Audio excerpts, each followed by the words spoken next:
the Federation is very grateful that we attended the WOQT. I will give you the background. People in the Federation's department in Sports Ministry looked me in the face and said Nigeria will not participate in the Women's Olympic qualifying tournament because you're not going to qualify. That was it, and I thought it was illogical. I thought, it was unrealistic, it was unsportsmanlike, and it was ill-advised. And I looked them back in the face, and I said Nigeria would participate.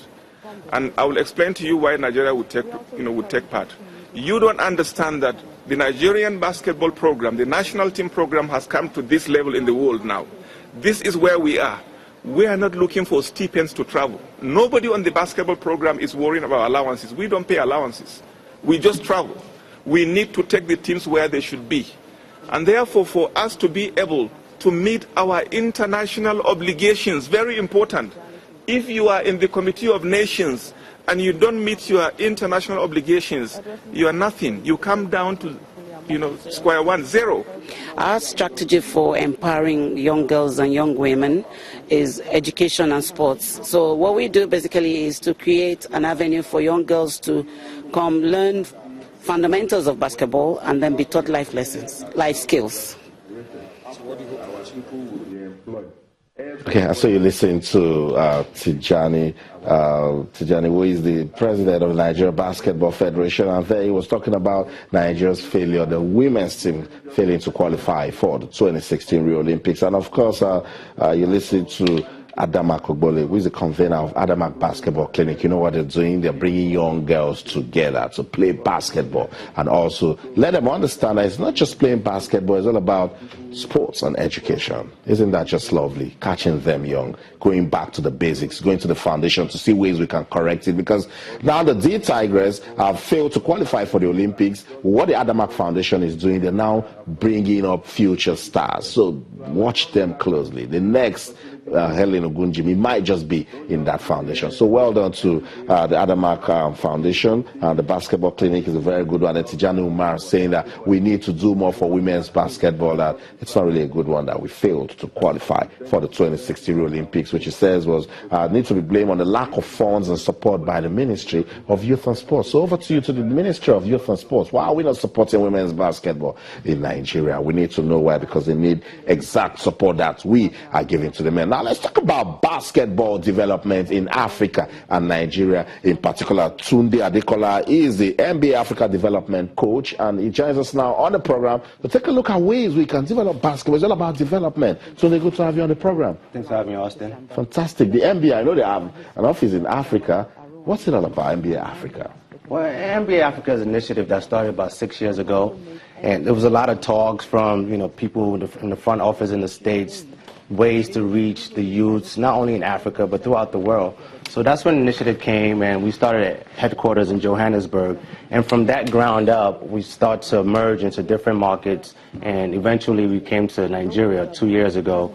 And I'm here to, promote the program, which is to use basketball as a tool to reach young kids. And hopefully, they take tools from that initiative and spread the game, and also be leaders in the communities and give back to the society. That office has been operative since 2010. Since 2010. Since 2016. Tell me some of the achievements. Oh, there's numerous achievements. As you probably know, last year was the historical game, Africa game, first time the NBA was able to perform in Africa, and everyone's still talking about it, actually looking forward to the next one.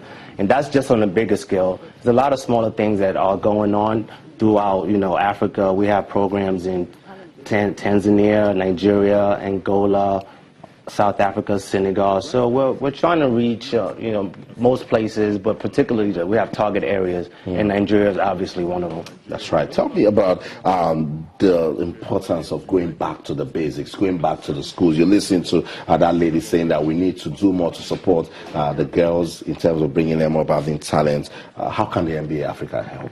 Well, sports as a whole can help, because that's where you want to reach the youths, and we all know the future is within the youth's hands. So using sports, historically has been proven to be a tool that could help push that forward. And to use basketball, I know it's fresh on the continent, which is good because kids are versatile. They want to learn new things, and we'll find out through research that if you introduce something new to them that challenges them, they grab onto it, they gravitate to it, and moving forward, there's nothing but successful stories that come out about the initiative that we've been having here in Africa. Let's talk about the league. That's actually one of the criteria that you use to say if a country's basketball is good or not. The league and the NBA Africa, what input do you have there? The league as in the NBA? Yeah, or the league, the basketball league in Nigeria. Well, I've seen a few games, and it's developing. This is a developing country, and I'm starting to know the faces within the federation. I'm building a relationship with them. But my impression so far is like these people have raw talent, and they want to play. It's just that, certain infrastructures are not there for them to perform at the highest level. And I don't want to get into details about that because, I respect the people that are involved.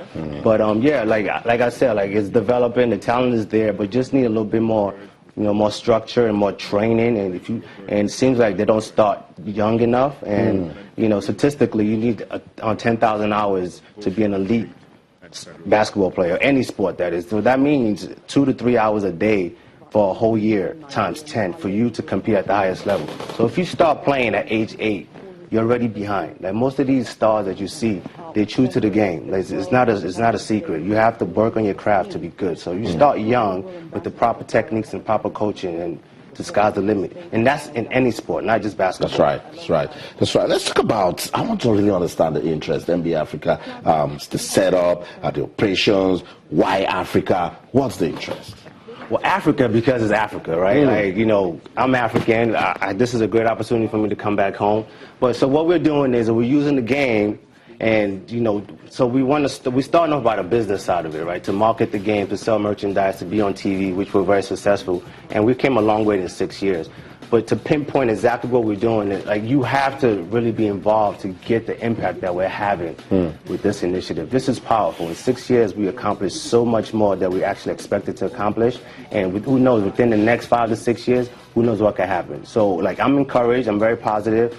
The feedback is great from not only in the New York office, but also from parents, and you got ministers that know what we're doing.